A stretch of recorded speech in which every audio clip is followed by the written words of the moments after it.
Assalamualaikum warahmatullahi wabarakatuh. Perkenalkan, nama saya Anggreni Kirana Larasati. Saya dari Fakultas Ekonomi, Prodi S1 Akuntansi, Universitas Islam Sultan Agung Semarang.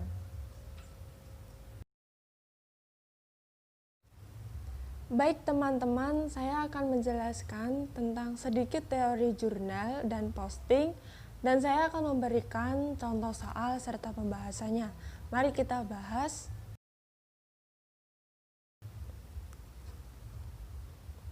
Ya, jurnal dan posting. Di dalam buku besar, pengaruh transaksi-transaksi perusahaan diklasifikasi dan diringkas. Tetapi, masing-masing transaksi dianalisis dahulu terhadap elemen-elemen persamaan akuntansi, seperti aset, kewajiban, modal, pendapatan, dan beban. Dan kemudian baru dipindahkan ke buku besar. Hubungan tersebut dapat dilukiskan dengan urutan sebagai berikut. Nah, yang pertama kita harus melihat transaksinya dulu. Dan yang kedua kita membuat jurnal umum. Yang ketiga membuat posting buku besar. Yang keempat neraca saldo. Hasil analisis transaksi tersebut dituangkan dalam suatu alat pencatatan yang disebut jurnal. Mari kita bahas sedikit teori tentang jurnal, teman-teman. Ya. Jurnal. Jurnal merupakan catatan transaksi perusahaan yang dilakukan berdasarkan urut waktu terjadinya dengan menunjukkan akun yang harus didebet dan dikredit beserta jumlah rupiahnya masing-masing. Jadi, setiap transaksi yang terjadi dalam perusahaan sebelum dibukukan ke buku besar harus dicatat dahulu dalam jurnal. Sebelum masuk ke tabel jurnal, mari kita ketahui tentang mekanisme debit dan jurnal. Ini sangat mempengaruhi untuk penempatan nama akunnya. Yang pertama ada aset. Jika sifatnya menambah, maka saldo normalnya adalah debit. Dan jika sifatnya mengurangi, mari kita tempatkan nominalnya ke kolom kredit. Dan yang kedua ada hutang, modal, dan pendapatan. Jika sifatnya menambah, maka saldo normalnya adalah kredit. Dan jika sifatnya mengurangi, kita tempatkan pada kolom debit. Yang ketiga ada privo dan beban. Jika sifatnya menambah, maka saldo normalnya adalah debit. Dan jika sifatnya mengurangi, mari kita tempatkan pada kolom kredit. Jurnal yang dibuat untuk transaksi tertentu disebut ayat jurnal. Dan ini ada tabel sederhana atau yang disebut dengan jurnal kolom. Kolom 1 ada tanggal untuk mencatat tanggal terjadinya transaksi. Kolom 2 ada nama akun untuk mencatat nama akun yang didebet atau dikredit. Dan yang ketiga ada kolom 3 debit. Dan yang keempat ada kolom kredit untuk mencatat mana yang didebetkan, mana yang dikreditkan. Semua transaksi yang terjadi harus dicatat dengan menuliskan nama akun yang didebet dan dikredit sesuai dengan peraturan mekanisme yang ada di slide pertama tadi ya. Kita lanjut ke posting buku besar. Posting buku besar itu adalah memindahkan angka yang tercantum dalam kolom debit jurnal ke dalam sisi debit suatu akun dan memindahkan angka dalam kolom kredit ke dalam sisi kredit suatu akun. Data-data transaksi yang terkumpul di buku besar inilah yang menjadi sumber untuk menyusun laporan keuangan. Sebelum memposting jurnal ke buku besar, membuat daftar kode akun terlebih dahulu. Pemberian kode akun dilakukan dengan berbagai cara dan variasi. Apabila akun yang terdapat dalam buku besar cukup banyak jumlahnya, maka akun biasanya diberi kode berupa nomor. Tetapi pada umumnya dalam cara yang bagaimanapun selalu bertitik tolak dari pengelompokan akun-akun dalam 5 golongan, yaitu aset, kewajiban, modal, pendapatan, dan beban. Di sini ada tabel posting. Kolom pertama terdapat tanggal untuk mencatat tanggal terjadinya transaksi. Dan yang kolom kedua ada kolom keterangan. Keterangan yang dimaksud adalah keterangan ditulis secara singkat tanpa mengabaikan informasi yang penting dan dapat dipahami dengan jelas. Kolom ketiga ada ref. Ref itu nomor akun atau kode akun yang sudah kita buat setelah menjurnal tadi. Kolom keempat ada kolom debit. Kolom kelima ada kredit.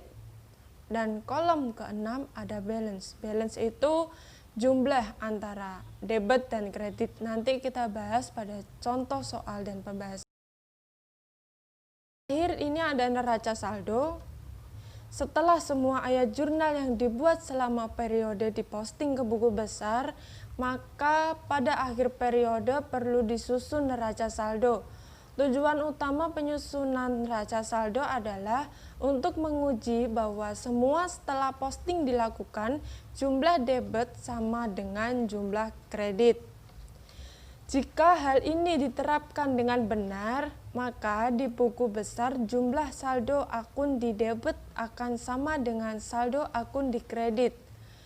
Apabila tidak sama, bisa dipastikan terjadi kesalahan, mungkin dalam penjumlahan maupun posting. Dan ini ada neraca saldo, tabelnya. Ini KOP, nama perusahaan, bawahnya neraca saldo, dan bawahnya lagi periode. Di bentuk tabel neraca saldo itu ada nomor akun, kolom pertama ini. Dan kolom kedua ada nama akun atau keterangan. Kolom ketiga ada debit dan kolom keempat ada kredit. Apabila perusahaan menggunakan akun bentuk T besar, maka langkah pertama dalam menyusun neraca saldo yang menggunakan bentuk T adalah menjumlahkan kolom debit dan kredit. Untuk akun-akun yang memiliki jumlah debit dan kredit harus dihitung saldonya. Langsung saja kita ke contoh soal dan pembahasan. Mari kita bahas bersama-sama. Saya mempunyai transaksi. Salon Fani didirikan oleh Tuan Gunawan pada bulan Mei 2011. Transaksi-transaksi yang terjadi selama bulan Mei operasinya adalah sebagai berikut. 1. Mei. Tuan Gunawan memulai usahanya dengan menanamkan modal berupa kas sebesar 50 juta dan peralatan salon senilai 70 juta. Itu artinya Tuan Gunawan menanamkan modal, otomatis modal bertambah 50 juta dan kas bertambah 50 juta serta peralatan salon senilai 70 juta. Kita cek ke jurnal. Oh iya, untuk penulisan jurnal KOP-nya, bait pertama itu nama perusahaan, nama perusahaannya itu kan Fani. Terus bait kedua jurnal umum. Yang bait ketiga adalah periode selama transaksi yang dibuat, bulan Mei 2011. Oke, kita lanjut tanggal 1 Mei. Kas bertambah sebesar 50 juta di sebelah debit, sesuai mekanisme yang tadi kita bahas di teori pertama. Peralatan juga bertambah 70 juta sebelah debit, dan modal bertambah 120 juta di sebelah kredit. Kenapa di sebelah kredit? Karena mekanisme tadi yang sudah kita bahas, modal, pendapatan, dan hutang itu saldo normalnya di kredit, teman-teman. Kenapa 120?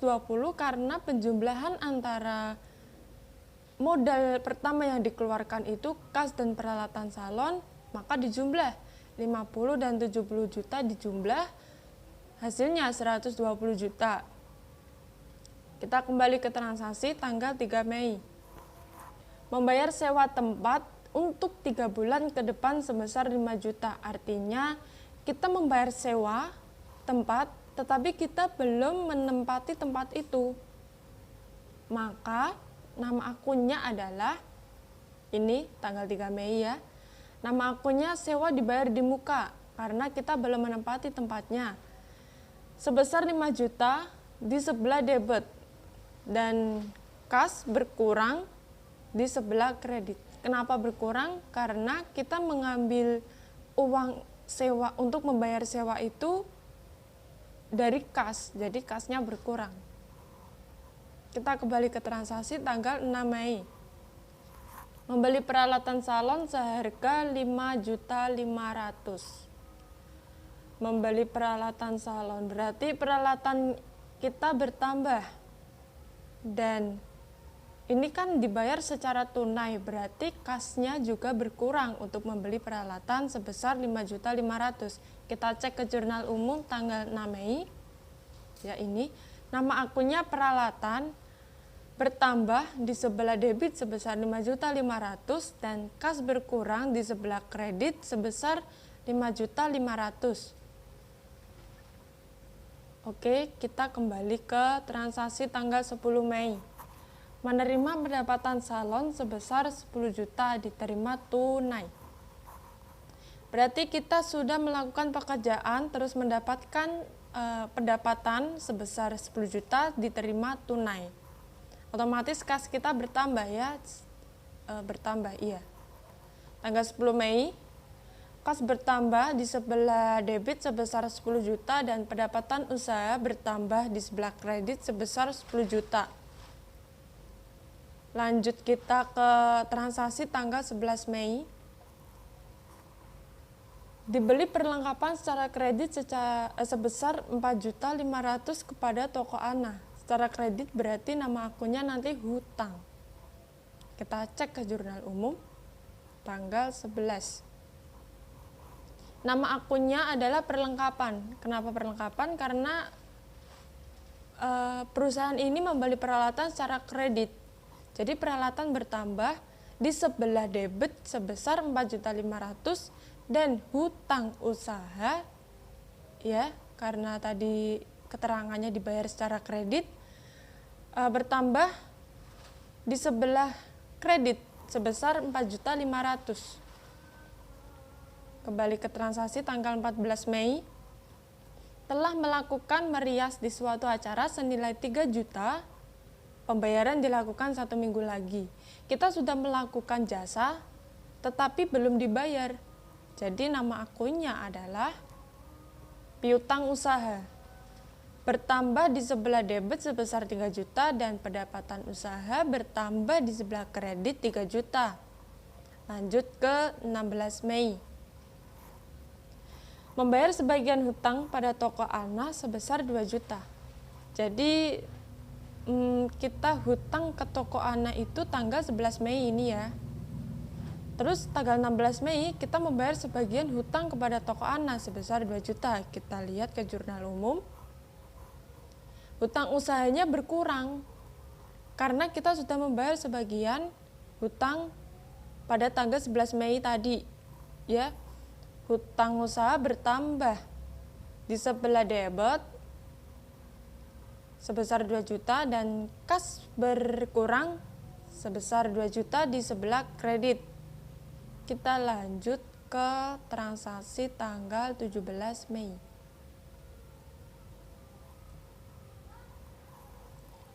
Membayar beban listrik dan air sebesar 500.000. Oke, cek. Nama akunnya adalah biaya listrik dan air. Bertambah sebesar 500.000 di sebelah debit dan kas berkurang sebesar 500.000 di sebelah kredit. Kita cek transaksi lagi tanggal 18 Mei. Menerima pembayaran piutang yang terjadi pada tanggal 14 Mei. Menerima pembayaran piutang. Yang dimaksud di sini adalah tanggal 14 Mei kita kan sudah melakukan pekerjaan tetapi belum dibayar. Itu kan nama akunnya piutang. Berarti mereka sudah membayar kita, otomatis piutang kita sudah terlunasi. Kita cek ke jurnal umum tanggal 18 Mei. Kas bertambah. Kenapa bertambah? Karena sudah menerima pelunasan piutang pada tanggal 14 Mei kemarin. Kas bertambah sebesar 3 juta di sebelah debit dan piutang usaha juga berkurang di sebelah kredit sebesar 3 juta. Kita cek transaksi lagi. Tanggal 18 Mei ini membayar gaji sebesar 2 juta. Jadi kita membayar gaji pegawai sebesar 2 juta. Kita cek ke jurnal umum. Biaya gaji bertambah 2 juta di sebelah debit dan kas berkurang. Karena kita mengambil biaya itu dari kas. Berkurang sebesar 2 juta di sebelah kredit. Kita kembali ke transaksi tanggal 21 Mei. Menambah perlengkapan yang dibeli secara tunai sebesar 3.300.000. Otomatis perlengkapan di sini kita bertambah, tetapi kasnya berkurang karena kita beli secara tunai bukan kredit ya. Kita cek perlengkapan di sini bertambah di sebelah debit sebesar 3.300.000 dan kas berkurang sebesar 3.300.000 di sebelah kredit. Kita kembali ke tanggal 25 Mei ke transaksi. Tuan Gunawan mengambil uang kas untuk keperluan pribadi sebesar 2.500.000. Artinya Tuan Gunawan mengambil uang kas untuk keperluan pribadi itu sebesar 2.500.000, berarti nama akunnya kita kasih nama Privo. Kita cek ke jurnal umum tanggal 25 Mei, Privo bertambah 2.500.000 di sebelah debit dan kas berkurang karena beliau mengambil di kas untuk keperluan pribadi. Kas berkurang sebesar 2.500.000 di sebelah kredit. Kita kembali ke transaksi tanggal 27 Mei. Untuk menambah uang kas, Tuan Gunawan meminjam bank sebesar 25 juta. Jadi kasnya bertambah, tetapi hutang bank bertambah juga. Kita cek ke jurnal umum, untuk nama akunnya adalah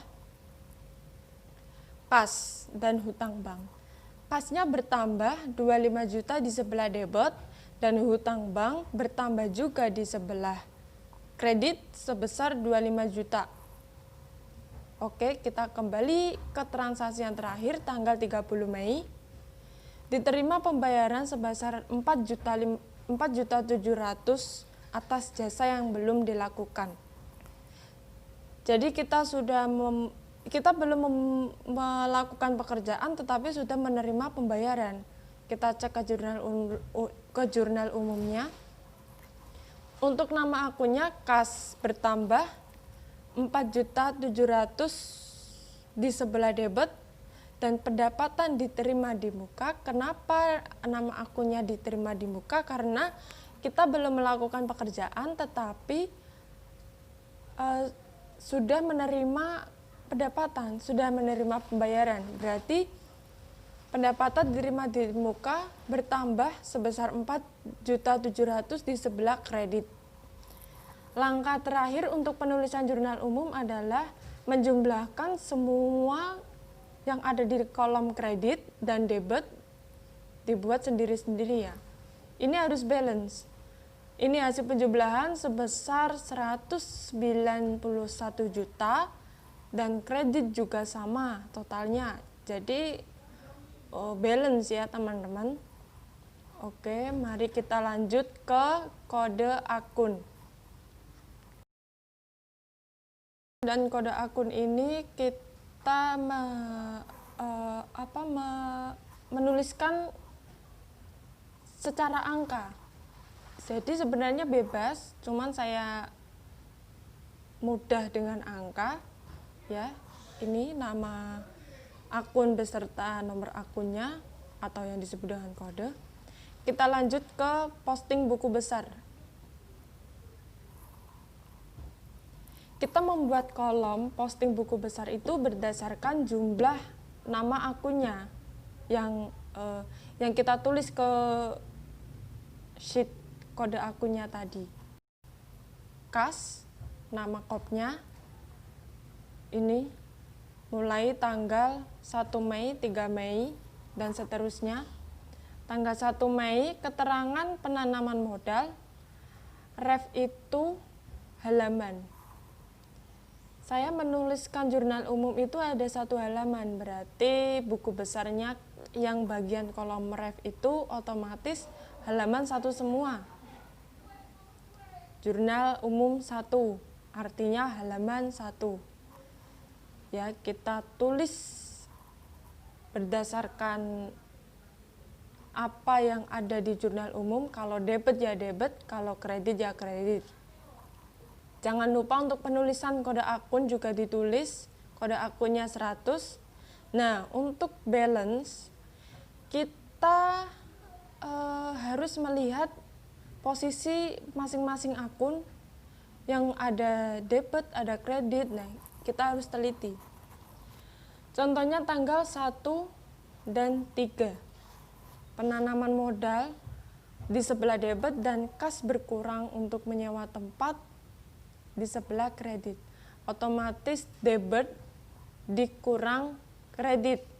5 juta dikurangi 50 juta dikurangi 5 juta sebesar 45 juta. Kita tulis di kolom balance. Dan lanjut tanggal 6 Mei, kas berkurang itu tempatnya di kredit, di sebelah kredit. Berarti 45 juta ini dikurangi 5.500.000 karena dia posisinya ada di kolom kredit. Dan tanggal 10 Mei ini sebesar 10 juta di sebelah debit. Selanjutnya 39.500.000 ini ditambah 10 juta karena 10 juta ini posisinya di debit. Ya, dan ini hasilnya kita tulis sebesar 49.500.000 dan seterusnya. Kita harus teliti untuk melihat posisi debit dan kreditnya. Mana yang dijumlah, mana yang dikurangi, kita harus hati-hati. Oke. Buku besar piutang usaha. Ini ya kita tulis tanggalnya. Jangan lupa untuk penulisan halaman dan melihat posisi debit dan kreditnya. Terus balance-nya 0 ya karena debit dikurangi kredit. Terus ada buku besar perlengkapan, caranya sama. Nah, ini untuk tanggal 11 dan 12 itu kan ada di sebelah debit 4.500.000 dan 3.300.000. Jadi ini dijumlah semua. Karena di kolom ini hanya ada di debit semua, berarti dijumlah sebesar 7.800.000. Kita lanjut ke beban sewa dibayar muka. Ya, ini ada 1 transaksi, balance-nya 5 juta. Terus ada peralatan, hutang usaha. Ya, ini ada 2 transaksi, yang satu di sebelah kredit dan yang transaksi 2-nya di sebelah debit. Ini dikurang ya teman-teman, karena ini kredit, terus ini di debit sebesar 2.500.000. Hutang bank, pendapatan diterima di muka, modal Tuan Gunawan, prive, buku besar pendapatan usaha, biaya listrik, dan biaya gaji. Kita sudah menentukan buku besar, kita sudah mempostingnya, sudah membuat kolom, dan masing-masing nama akun itu ada balance, ada jumlahnya sendiri-sendiri. Kita lanjut ke neraca saldo. Ya, ini tahap terakhir ya. Jangan lupa untuk penulisan KOP, nama perusahaan, neraca saldo, dan sub ketiga periode. Di neraca saldo ini ada kolom yang terdiri dari kolom 1 kode akun, kolom 2 nama akun, kolom 3-nya debit, kolom 4-nya kredit. Kita menulis debit kredit sesuai dengan jumlah yang kita buat di posting buku besar.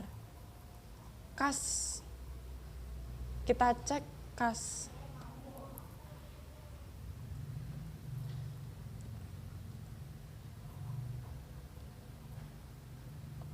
Ya, ini kas. Balance-nya terakhir ini 71.900.000. Bener kah? Ya. Kenapa letaknya di debit? Nah, ini kita kembali ke aturan mekanisme yang sudah dibahas pada teori tadi. Kas, piutang, perlengkapan, sewa dibayar di muka, peralatan bertambah, itu saldo normalnya ada di sebelah debit. Hutang usaha, hutang bank, pendapatan diterima di muka, modal Tuan Gunawan, saldonya normal di sebelah kredit, ya. Privo, saldo normalnya ada di sebelah debit. Pendapatan usaha dan biaya-biaya itu, pendapatan usaha ada di sebelah kredit, saldo normalnya, dan biaya-biaya ada di sebelah debit, saldo normalnya. Langkah terakhir jika kita sudah menuliskan jumlahnya pada kolom masing-masing, lalu kita jumlah debit jumlahnya berapa dan kredit jumlahnya berapa. Dan saya sudah menemukan jumlahnya, hasilnya adalah balance karena sama ini. Oke, mungkin ini saja yang saya sampaikan. Semoga bermanfaat bagi kalian. Terima kasih. Wassalamualaikum warahmatullahi wabarakatuh.